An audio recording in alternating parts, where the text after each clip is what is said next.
مرا عشق کشان کرد، آن دلبر عیار مرا دید و نشان کرد.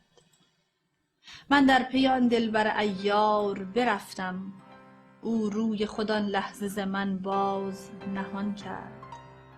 من در عجب افتادم از آن قطب زمانه، کز یک نظرش جمله وجودم همه جان کرد.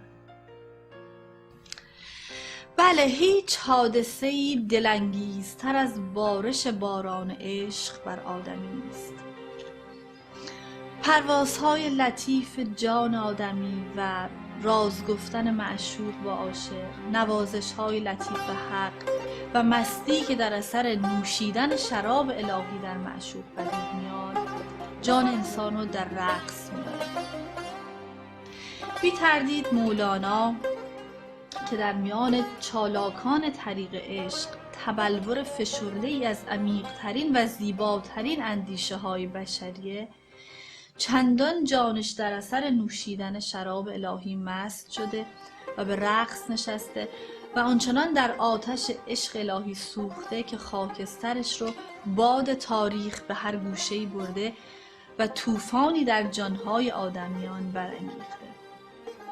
مولانا با درک عمیق و پیچیده‌ای که از حقیقت حیات آدمی داره، به گونه‌ای سخن گفته که کلامش محصور هیچ عصری نیست.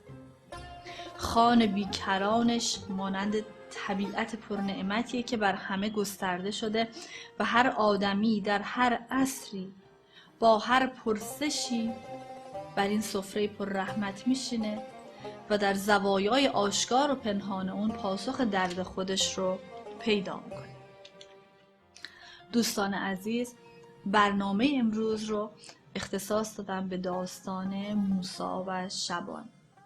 داستانی ساده، عامیانه که ما از همون دوران کودکی در کتاب‌های همون دبستان هم میخوندیم. در ابتدای عرایزم میگم که عرفا به لحاظ